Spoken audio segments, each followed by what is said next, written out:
जब तक मोक्ष ना मिले तब तक इस रस का पान करना मत छोड़ो। जहां जहां कहीं भी भागवत की कथा होती है, कोई भी कथा होती है, वहीं पहुंच जाया करो। तो स्वर्ग वैकुंठ में भी ये सुख नहीं मिल पाएगा। श्रीमद् भागवतान मुक्ति। सज्जनों, हमारे पितरों को भी श्रीमद् भागवत की कथा सुनकर के मुक्ति मिलती है।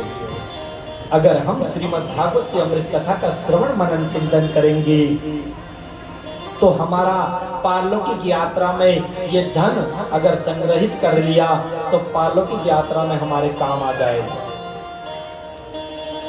काम आ जाएगा। ये कथा सबके लिए है। ये कथा व्यास जी ने मनुष्यों को ध्यान में रख करके लिखी है। ये श्रीमद् भागवत की अमृत कथा। आजन्म मात्रमपि येन सठेन किंचि चित्तम विधाय सुख शास्त्र कथा न पीता चंडाल वच खरवत तेन नीतम मिथ्या स्वजन्म जननी जनि दुख भाजा। जिसने अपने जीवन में इस कथा का श्रवण मनन और चिंतन नहीं किया, आजन्म मात्रमपि सठेन किंचित चित्तम विधाय सुख शास्त्र कथा न पीता।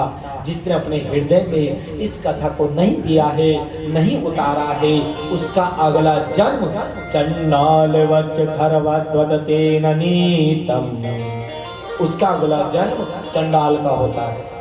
इसलिए अपना अगला जन्म सुधारने के लिए श्रीमद् भागवत की अमृत कथा से हमको जुड़ना है, और जुड़ने के लिए हमको योगी बनना है। आप अपने आप से सब कुछ दे सकते हो, परंतु अपने आप को नहीं दे सकते। जब मैं था तब हरि नहीं, अब हरि है मैं नहीं। सिर में ज्ञान बिठा रखा है जिसने, वो हमारे शंकर भगवान। ज्ञान गंगा है जिसके सिर पर। जितनी देर आप इस कथा को श्रवण कर रहे हो, कई लोग कहते हैं ना कथा में बैठे हो, कई लोग कहते हैं चलो कथा में बैठने चलते हैं। अगर आप कथा में बैठोगे तो आपको पाप लगेगा। कथा में नहीं बैठा जाता, कथा को अपने अंदर बिठाया जाता है। कथा के ऊपर बैठता है कोई क्या? कई लोग कहते हैं अरे कथा में बैठने चलो, कथा में बैठने चलो। समझ रहे हो मैं क्या बोलना चाह रहा हूँ? इसलिए कथा को अपने अंदर बैठाने जाना चाहिए। जितनी देर आप इस अमृत कथा को सुन रहे हो उतनी देर आपका मन पाप में नहीं लगा, और जब आप इस कथा को सुन करके पांडाल से बाहर चले जाओगे फिर बुद्धि वैसी हो जाएगी, नहीं होगी, वैसी हो जाएगी। फिर आप भूल जाओगे कि सुबह भी वहां पूजा में जाना है। इसलिए जब जब कथा होती है तब तब अपने क्षेत्र में तन मन धन से वहां लग जाना चाहिए, नहीं? क्योंकि आपके क्षेत्र में ये अमृत कथा है, ये ज्ञान गंगा है। शंकर भगवान के चरणों में बैठ करके इस ज्ञान गंगा को आप सुन रहे हो। ये आपके नीचे भी तो गंगा बह रही है, नहीं? देखो तो कितने बड़े सिद्ध पुरुष हो आप, सिद्ध पुरुष, सिद्ध माताएं। क्यों? अहो भाग्य आपके, ऐसी जगह किसी किसी को मिलती है कथा सुनने के लिए। शंकर भगवान के चरणों में भी बैठे हो और गंगा जी के ऊपर भी बैठे हो, नहीं बैठे?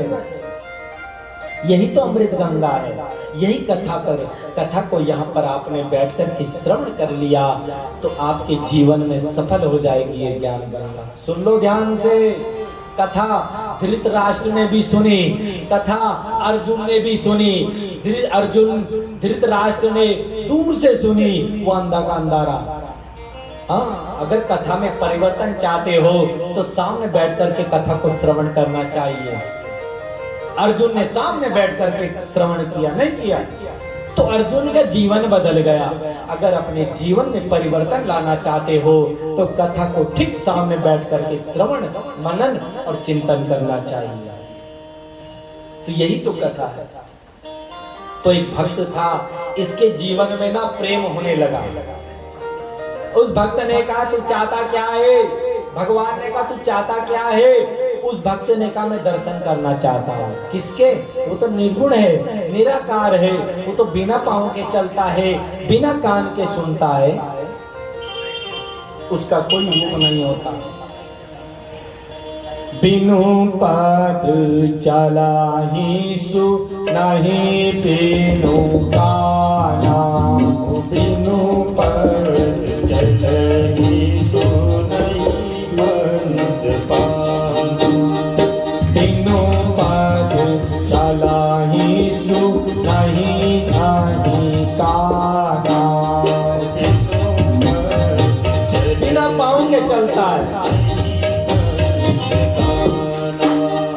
बिनु पद चलाहि सुनाहि नाही काना, बिनु पद चलाहि सुनाहि नाही काना, बिनु पद चलाहि